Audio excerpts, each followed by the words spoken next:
Hoy quiero contarle una nueva historia, una misteriosa historia ocurrida en el fin del mundo. Sígame y deje volar su imaginación.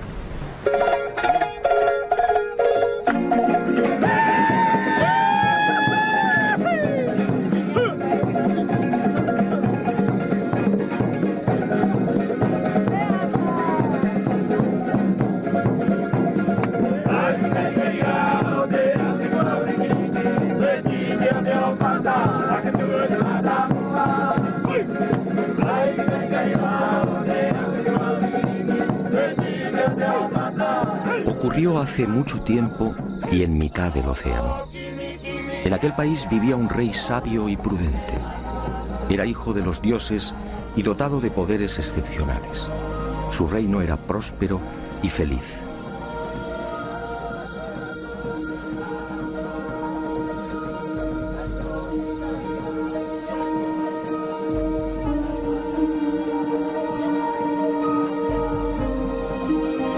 Pero de pronto aquel bello y exuberante lugar se vio amenazado.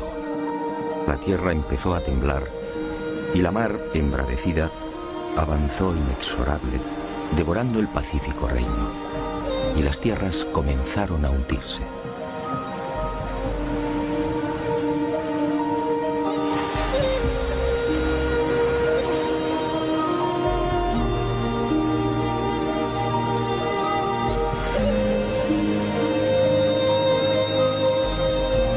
Y el rey solicitó consejo. ¿Qué debía hacer? Uno de sus magos viajó en sueños por el océano y al regresar comunicó al rey que debía partir en dirección al sol.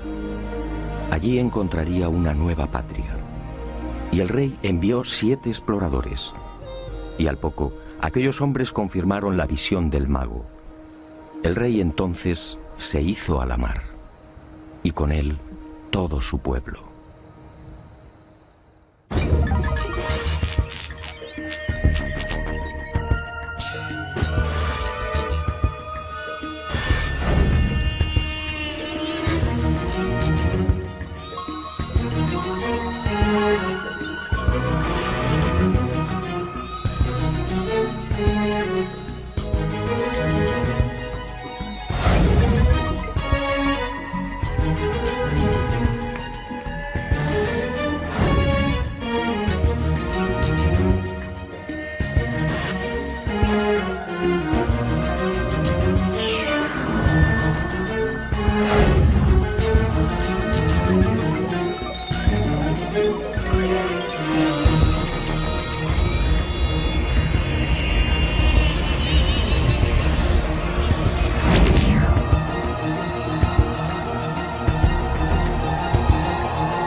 Fue aquí en Anaquena, al norte de la isla, donde aquel rey sabio y prudente desembarcó por primera vez. Y con él llegó también el primer Moai, el símbolo que representa a Pascua.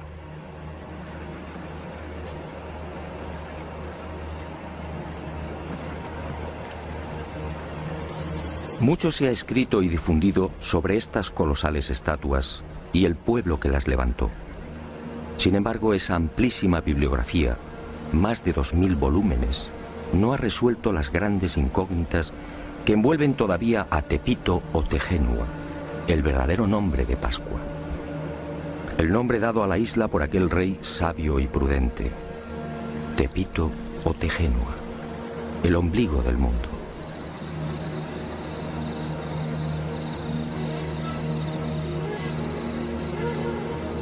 Científicos y especialistas no se ponen de acuerdo.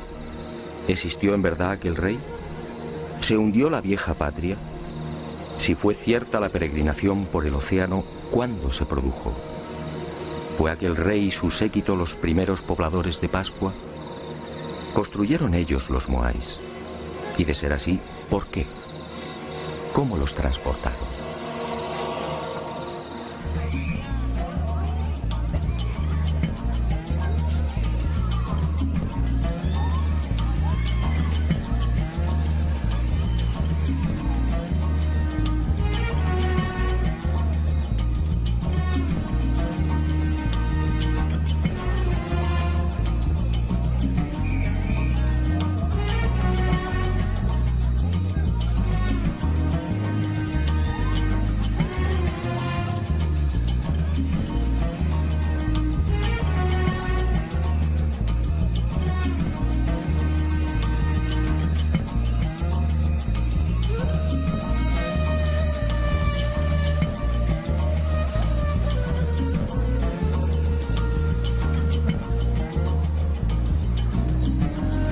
En esta mi quinta visita a la isla de Pascua me propuse algo diferente.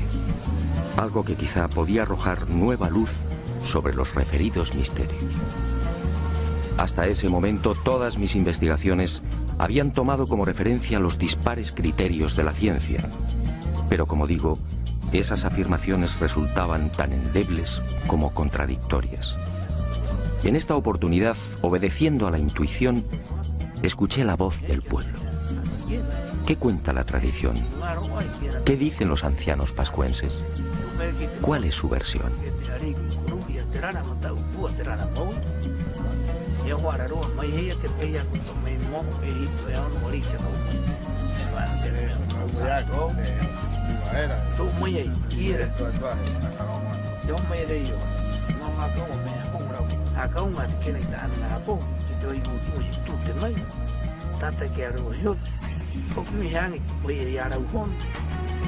Para los pascuenses o Rapanui, la historia de su pueblo transmitida de padres a hijos no ofrece la menor duda.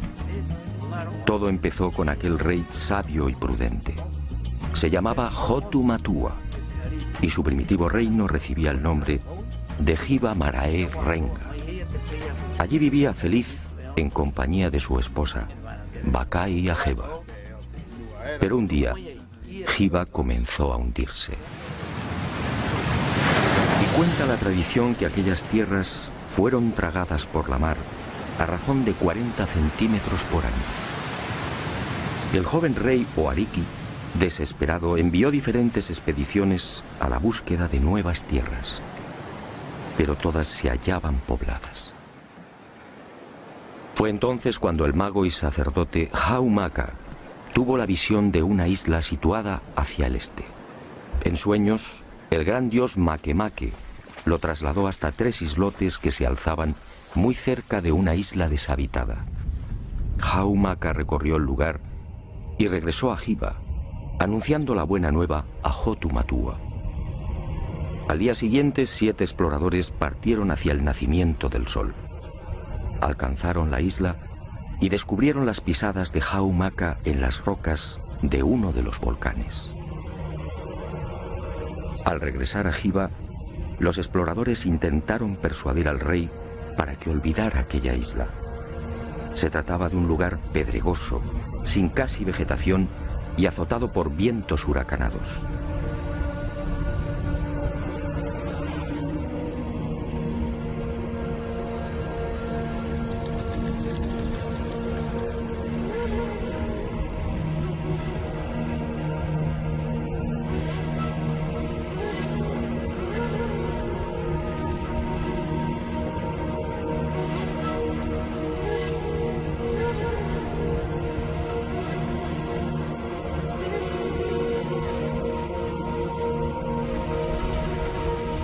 Pero Hotu Matua, confiando en su dios, zarpó de Hiva en 2 grandes canoas.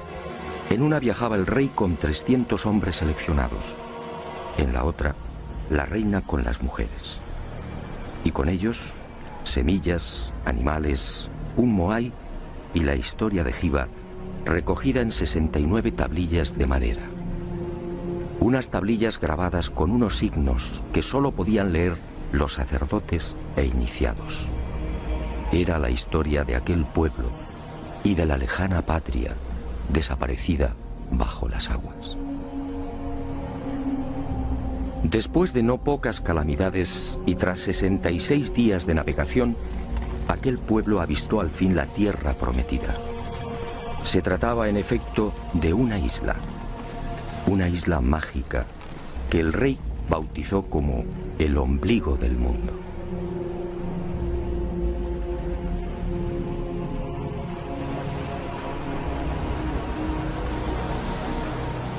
Tras rodearla, el rey y su séquito desembarcaron en una de sus playas.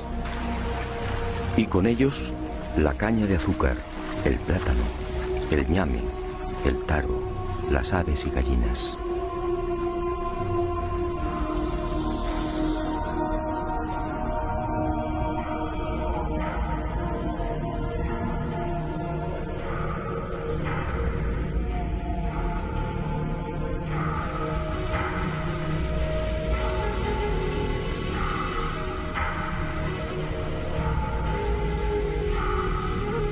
Y junto al rey, junto a los artesanos, agricultores, pescadores, adivinos, sacerdotes, mujeres y niños, desembarca también el símbolo de aquellas audaces gentes. Un símbolo que ha perdurado hasta nuestros días. Un símbolo cargado de misterio.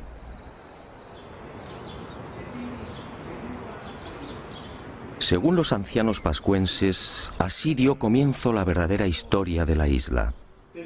Este fue el primer poblamiento humano, una migración obligada que se remontaría quizás al siglo V.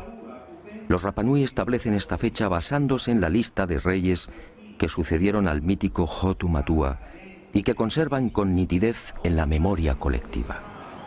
En total, dicen, la isla ha sido gobernada por 64 arikis, con una duración media de 25 años por reinado. Este cálculo nos situaría alrededor del año 400 después de Cristo.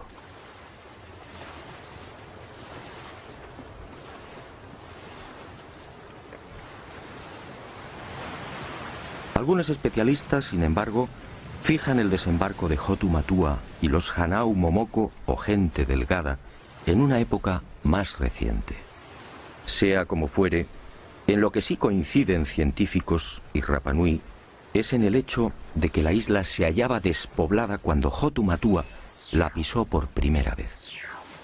Y no es de extrañar, dadas las enormes distancias que la separan de las costas más próximas.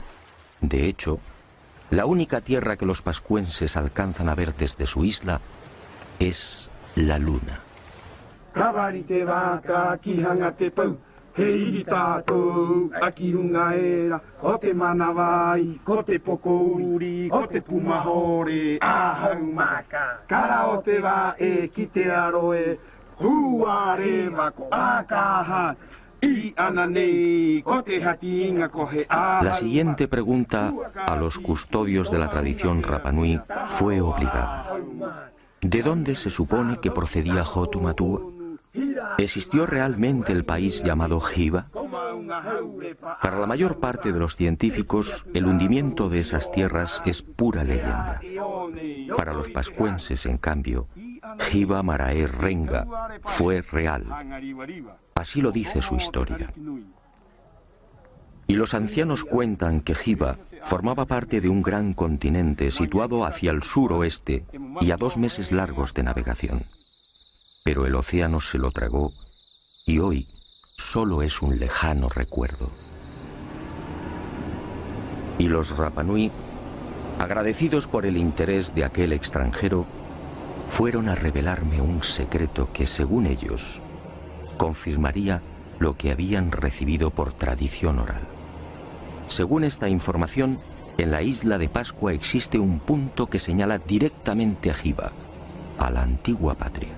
Al oeste de la isla, en efecto, se alza un grupo de moais conocido entre los isleños como los 7 exploradores. Los Rapanui aseguran que fueron levantados en memoria de aquellos 7 audaces súbditos de Hotu Matua, enviados por el rey para confirmar el sueño del mago Haumaka. Curiosamente, son los únicos moais que miran al mar.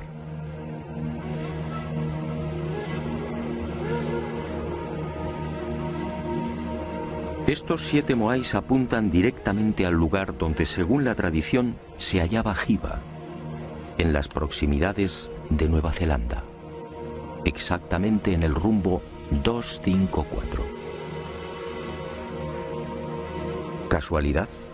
Lo dudo. Para la ciencia, aquella primera oleada humana que llegó a Pascua tuvo que proceder de algún punto más cercano. Y algunos señalan las Islas Marquesas, al noroeste. Otros incluso aseguran que Hotu Matua y su gente pudieron navegar desde las costas del Perú o de la India. Los pascuenses lo niegan. Hiva, dicen, era parte de un continente que ocupaba una gran extensión en el Pacífico Sur. E inevitablemente surge la sombra de otra leyenda. ¿Se refieren los Rapanui a Mu, el legendario continente desaparecido?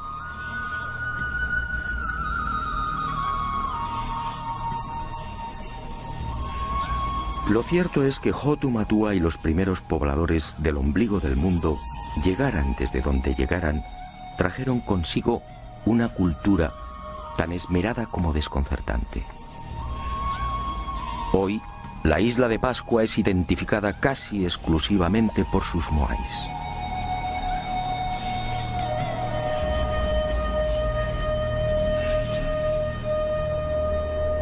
Sin embargo, aquel rey y aquellas gentes delgadas eran portadores también de otros secretos y extraordinarios conocimientos. Una sabiduría incomprensible para aquel remoto siglo V. Según la tradición Rapanui, al segundo día de su llegada a la isla, Bakai, la esposa de Hotu Matua, dio a luz a su primer hijo. Se trató en efecto de un parto submarino.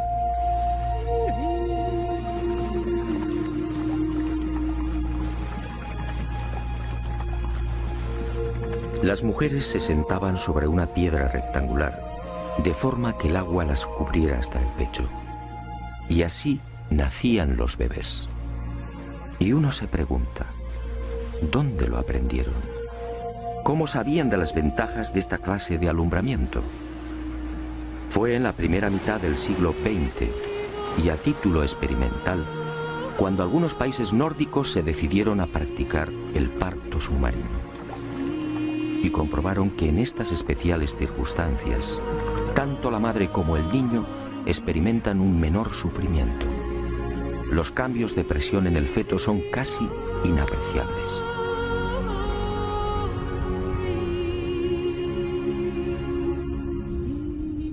Con la llegada a Pascua de la civilización, o debería decir de la supuesta civilización, esta ancestral costumbre se perdió, como se perdería también otro ritual igualmente insólito y que, según la tradición, procedía de Hiva. Las embarazadas eran trasladadas a la ciudadela sagrada de Orongo. Una vez aquí, los sacerdotes recogían el líquido amniótico, siendo utilizado por reyes y reinas para el cuidado de la piel y en las ceremonias de fertilización de la tierra. ¿Cómo sabían los primitivos pascuenses del poder regenerativo del apnio?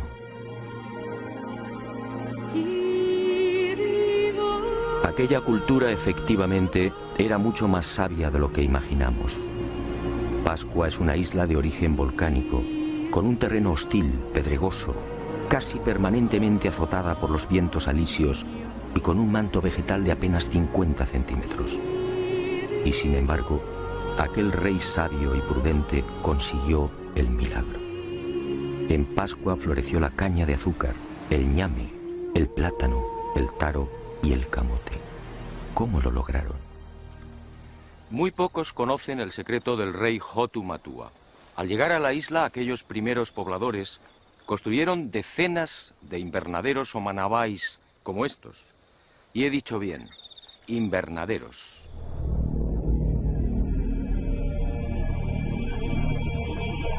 He aquí otra muestra de la sabiduría de aquel pueblo. Una sabiduría o un poder heredados de Hiva. Las inclemencias y agresividad de la isla no fueron obstáculo para los recién llegados. Y levantaron los manabai, unos invernaderos excavados en el terreno de hasta 2 metros de profundidad y 20 o 30 de longitud.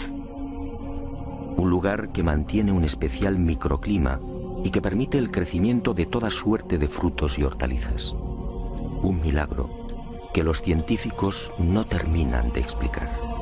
Y aunque la ciencia no tiene una respuesta satisfactoria, para los pascuenses, en cambio, la solución es tan simple como familiar. El milagro de los manabai fue consecuencia del poder del mana. El mana era un poder sobrenatural emanado del dios Makemake, una extraña y singular criatura que descendió de los cielos instalándose en la mítica Hiva. Y aquel dios se cruzó con las hijas de los hombres, y de ahí nacieron los viejos héroes y los reyes. Y todos ellos disfrutaron del primitivo poder del dios, el mana.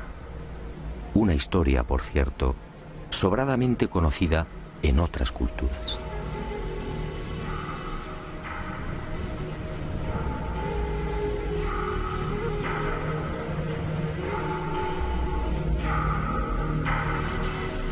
Y cuenta la tradición Rapanui que ese mana heredado de padres a hijos fue utilizado por reyes y sacerdotes en beneficio del pueblo.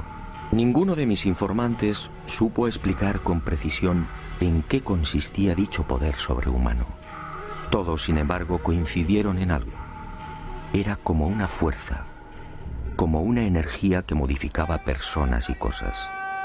Cuando el rey extendía sus manos hacia la mar, peces y tortugas se multiplicaban abasteciendo así a sus súbditos.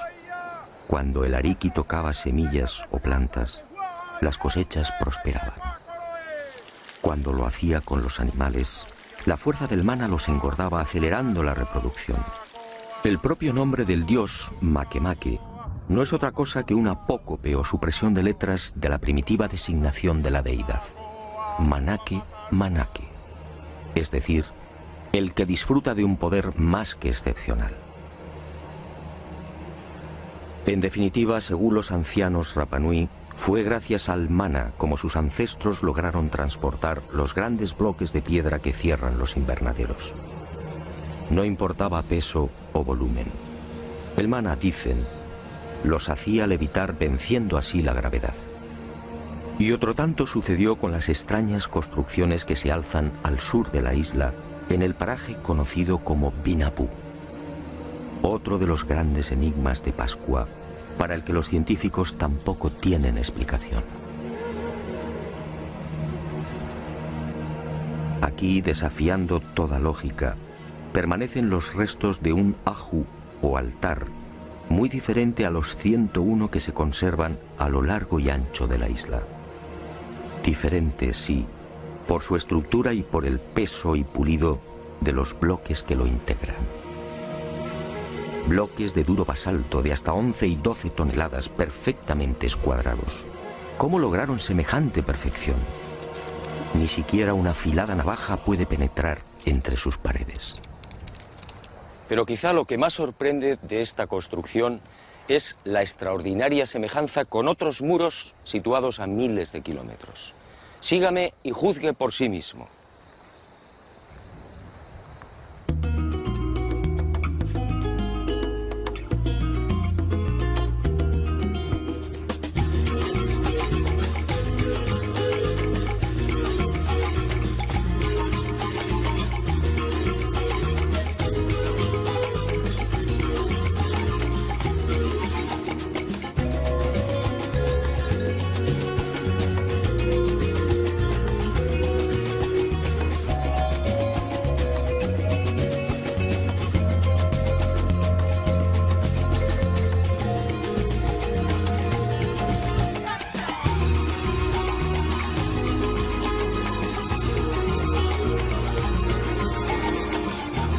Fue el Inca Garcilaso en sus comentarios reales quien proporcionó el primer aviso sobre lo insólito de estas edificaciones en pleno corazón del Cusco peruano. Parece como si alguna clase de magia hubiera presidido su construcción. Más parece trabajo de demonios que de seres humanos. Y llevaba razón. ¿Cómo explicar esta piedra de 12 ángulos? ¿Cómo entender el transporte y alzado de estas formidables masas de piedra? ¿Cómo las pulieron? ¿Cómo lograron ese milimétrico encaje, idéntico al de Vinapú, en la isla de Pascua?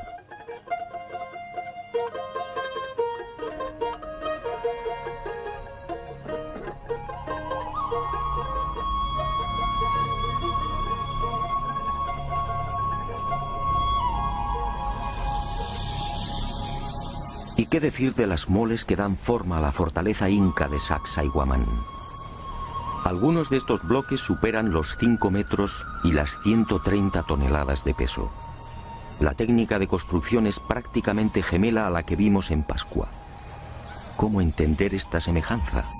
¿Pudieron los incas llegar hasta el ombligo del mundo? ¿Enseñaron a los pascuenses cómo diseñar y levantar estos muros? ¿O fue al revés?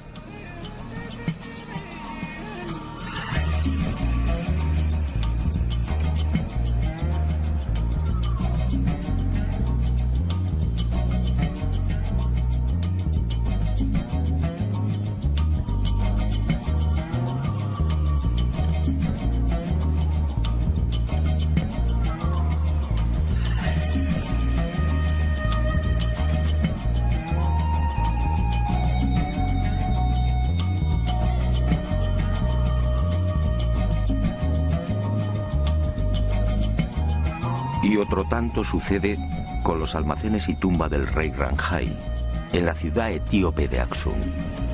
Una formidable construcción con bloques de 500 toneladas, escuadrados exactamente igual que en Perú y Pascua. Un complejo funerario que se remonta al año 2500 a.C.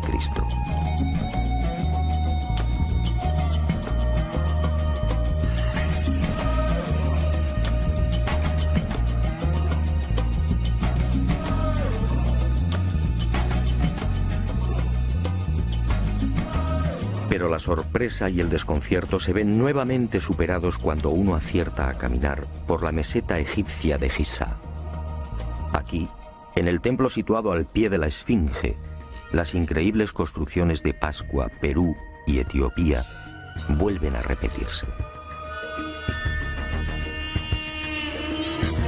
Según la arqueología oficial, este templo fue edificado por el faraón Kefren de la cuarta dinastía, es decir, hace 4500 años.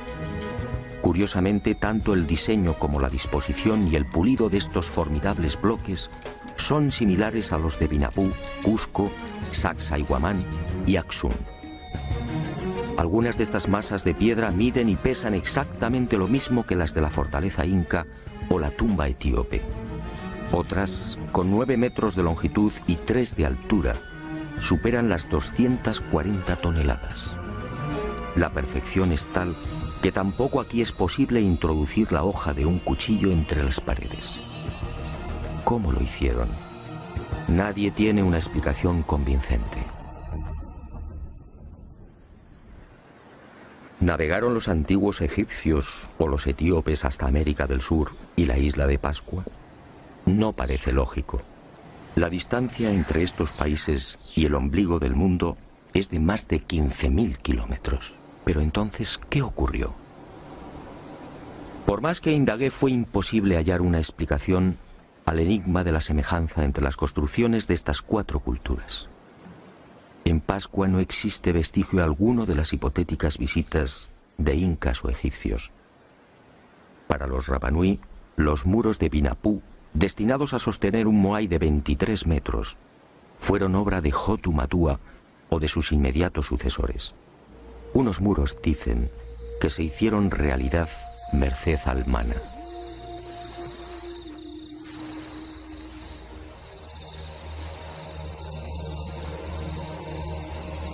Hotu Matua. He aquí otro de los intrigantes misterios de Pascua. ¿Qué fue de aquel primer rey? ¿Qué fue del Ariki que fundó la cultura Rapanui y que trajo el primer Moai? Según la tradición, Hotu Matua gobernó durante 20 años. Fue la época del máximo esplendor.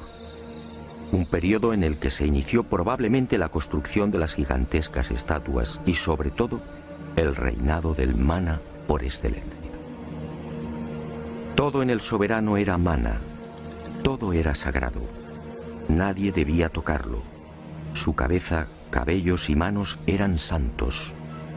No podía cortarse el pelo y tampoco las uñas.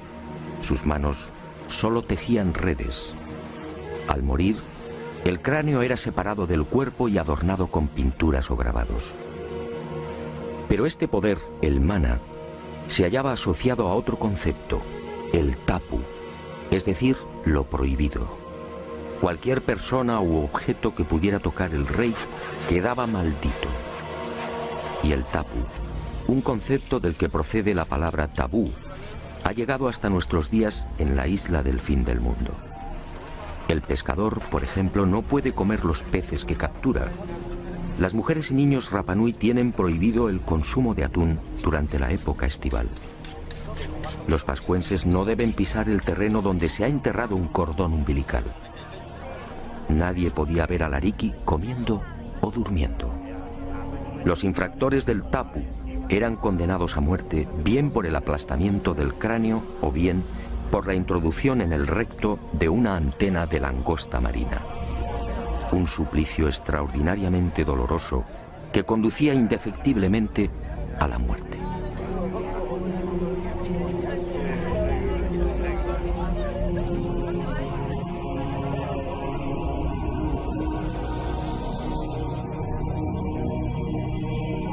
Cuando pregunté por la tumba de Hotu Matua, todos coincidieron. Fue sepultado en Akahanga, al sur de la isla. Un punto equidistante de todas las tribus, y su cabeza, dicen, fue arrojada al mar para que regresara a Hiva.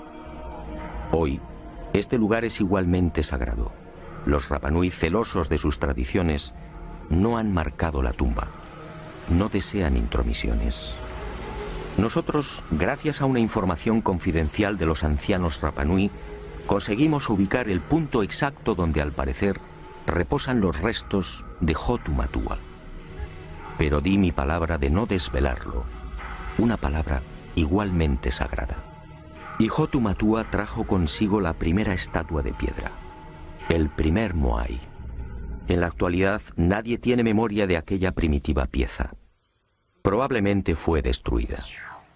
Según la arqueología, en Pascua han sido catalogados alrededor de 1000 moais. 400 se hallan enterrados o sumergidos en las aguas que rodean la isla.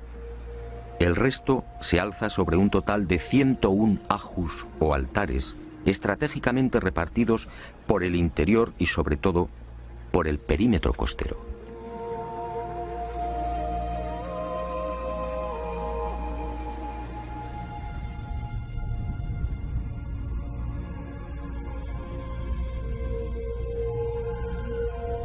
Como decía, es mucho lo que se ha dicho y escrito sobre el símbolo por excelencia de Pascua. Y a decir verdad, son muchos también los infundios y despropósitos que giran en torno a estas colosales estatuas. ¿Fueron construidas por seres extraterrestres? ¿Fue Hotu Matua y su gente, como ha llegado a difundirse, una perdida expedición de la no menos mítica Atlántida? La verdad probablemente es otra. Los moais encierran aún algunos misterios, pero en mi opinión, nada tienen que ver con seres llegados del espacio.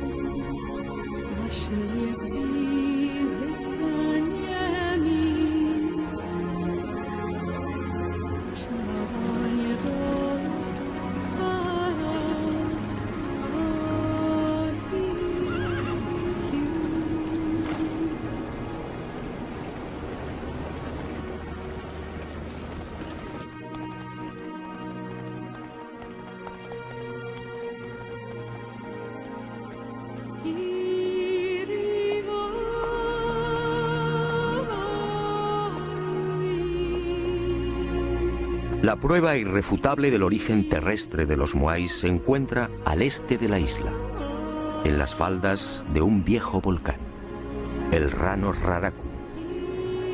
Aquí se han contabilizado 396 estatuas, muchas terminadas y otras en fase de ejecución. Aquí, en la llamada cantera de los moais, se han encontrado los toki, las rústicas herramientas de basalto con las que se labraban. No hay, por tanto, la menor duda. Los moais son obra humana. Otra cuestión es por qué los hicieron y, sobre todo, cómo los transportaron. Para los científicos, una vez más, no hay seguridad. Para los pascuenses, en cambio, la finalidad de estos colosos de piedra está muy clara. Se trataba sencillamente de la representación de reyes o personajes notables de la comunidad. La estatua era trabajada en la cantera. Una vez concluida, se dejaba deslizar por la pendiente y encajada en una fosa. Allí se remataba la espalda y se esperaba a que el propietario falleciera.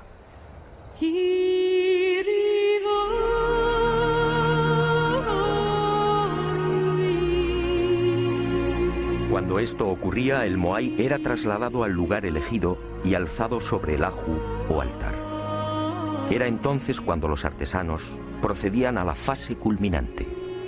Abrían las cuencas oculares y engastaban en ellas unos ojos de coral blanco con pupilas de escoria roja. Y esa mirada terrorífica era la señal. El difunto tomaba posesión del moai y su poder, el mana, se difundía a través de dicha mirada. Y el mana alcanzaba así a todos sus súbditos y familiares. Por eso la casi totalidad de las estatuas mira al interior de la isla. Y en ocasiones, según la categoría del difunto, los moais eran adornados también con los pukao, una suerte de moño o sombrero elaborado con escoria roja y que, según los Rapanui, constituía el emblema del nuevo hombre dios.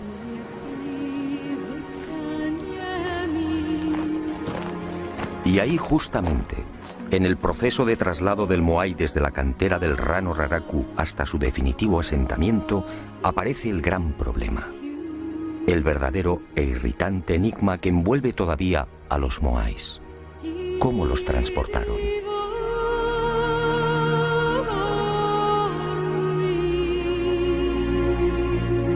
La altura media de los casi 600 moais que pueden contemplarse hoy en la isla oscila alrededor de los 4 metros, con un peso aproximado de 20 a 30 toneladas. Hay excepciones, como en los casos del moai Paro, en la costa norte, con casi 10 metros de altura y 85 toneladas de peso, y el moai, a medio terminar, de la cantera del Rano Raraku. Este coloso de 22 metros de longitud habría llegado a pesar unas 250 toneladas.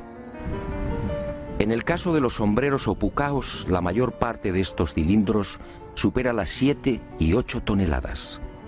¿Cómo se las ingeniaron los Rapanui para trasladar semejantes moles a lo largo de la isla y para elevar los tocados hasta 5 metros de altura?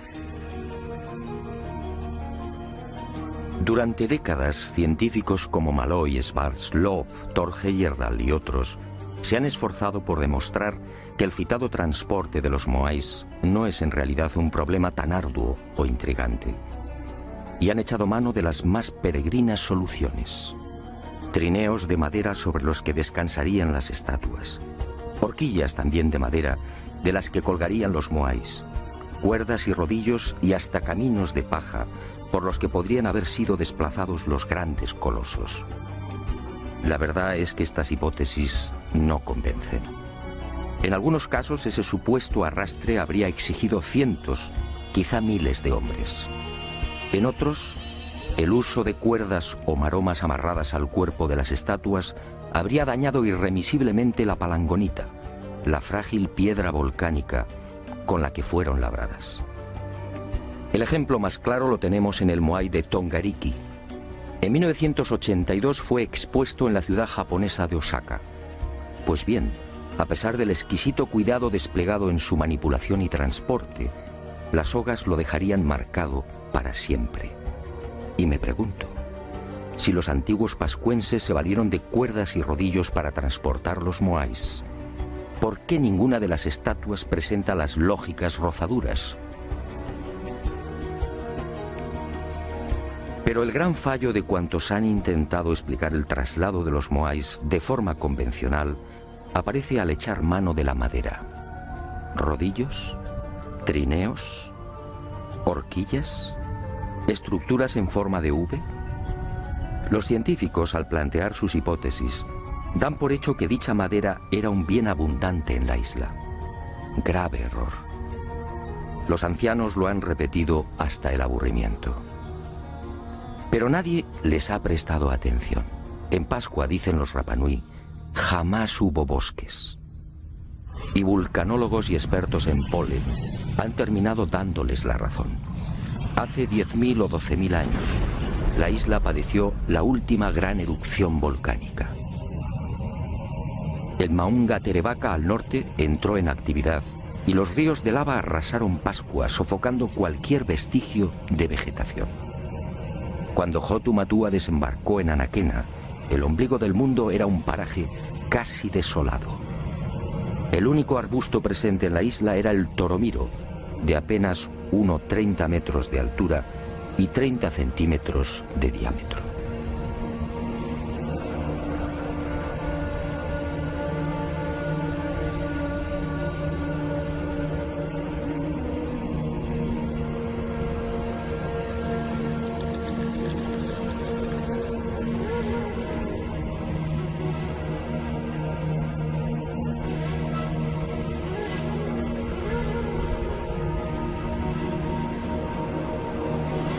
Está claro que los antiguos pascuenses no pudieron trasladar los moais con el auxilio de rodillos de madera porque sencillamente no había madera. Y el enigma aparece de nuevo. Si el toromiro no era suficiente para la elaboración de esos más que supuestos cientos o miles de rodillos, ¿cómo los transportaron? La respuesta de los Rapanui siempre es la misma: con mana. Era el poder más que excepcional del rey o de los sacerdotes el que levantaba las estatuas en la cantera, desplazándolas por el aire. Llegado el momento, cuando el propietario del moai fallecía, el cortejo se ponía en marcha. El ariki utilizaba su mana y el gigante de piedra se alzaba como una pluma, obedeciendo las órdenes del rey o del iniciado de turno.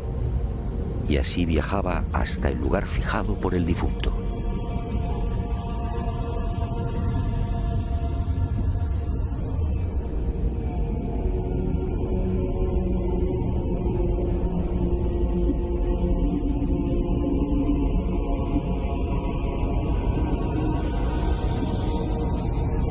Así, aseguran los ancianos, se salvaban los accidentes geográficos depositando el moai en los ajus más inaccesibles, incluso en los acantilados.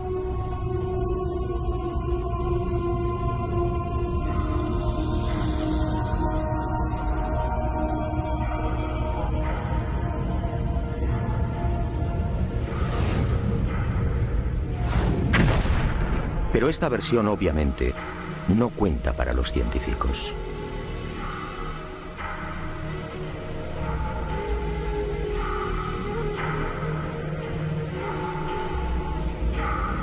La magnífica industria lítica de los pascuenses se prolongaría hasta el siglo XIII. En ese tiempo, como dije, fueron tallados 1 millar de moais. Fue la época dorada de la isla del fin del mundo.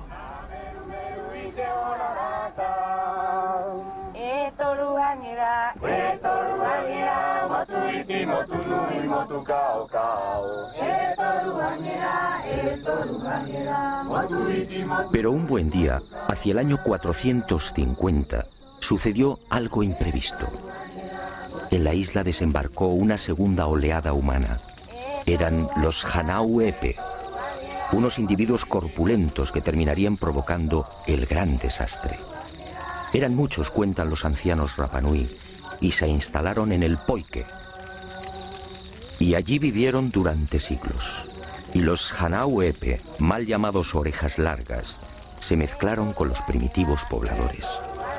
Pero en el año 1680 estalló el conflicto.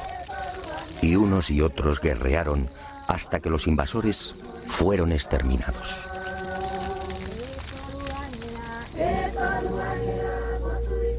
La isla no se recuperaría jamás de aquella sangrienta guerra. Y poco tiempo después, las rivalidades entre tribus y familias desembocarían en otra catástrofe. Una parte del pueblo se rebeló contra la tiranía del rey, ensañándose con los símbolos del poder, los moais. Y muchas de las estatuas fueron derribadas. Y así han permanecido hasta hoy. Fue el final de los colosos de piedra y del mana. Desde entonces, los moais solo son un recuerdo.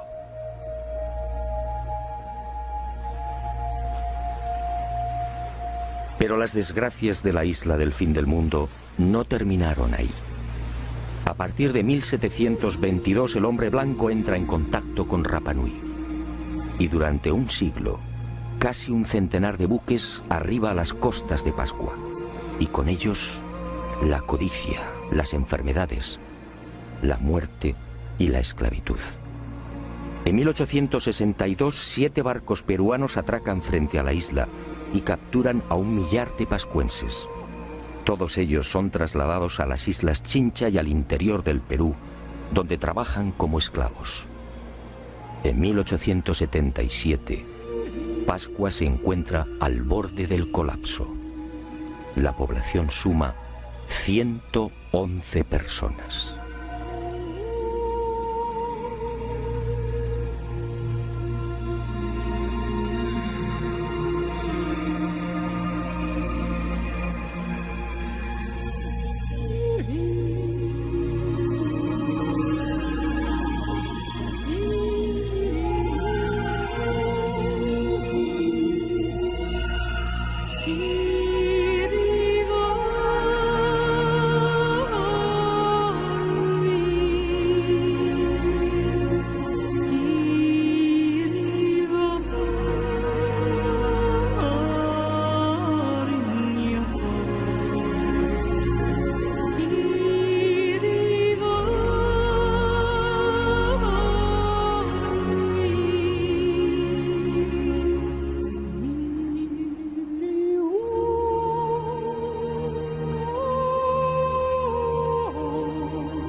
Y con el destierro y esclavitud de los pascuenses se registra otro suceso no menos lamentable.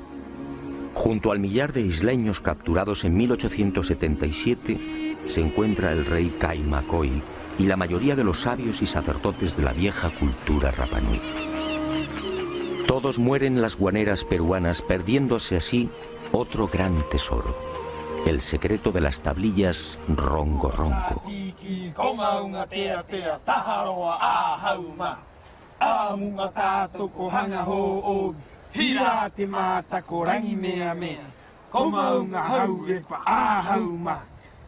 Cuenta la tradición que fue Hotu Matua, el ariki sabio y prudente, el que trajo consigo las 69 tablillas de madera en las que se narraba la historia de Jiva y de su pueblo.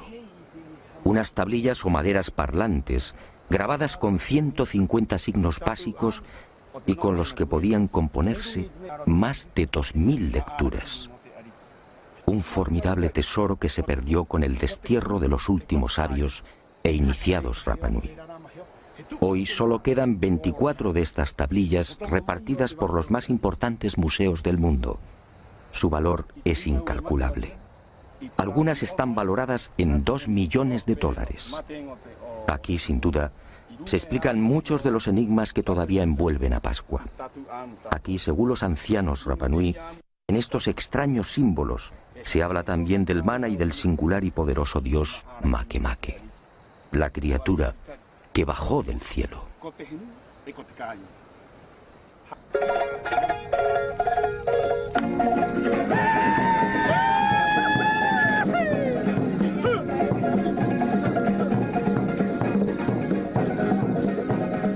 probable que nunca alcancemos a desvelar los misterios de Pascua. No importa. Pascua sigue conservando la huella y la magia de aquel tiempo y de aquellos hombres. Eso, en el fondo, es lo importante. Pascua, hoy, es una puerta abierta a la imaginación y a los sueños. La puerta más sagrada y benéfica con la que todavía cuenta el ser humano.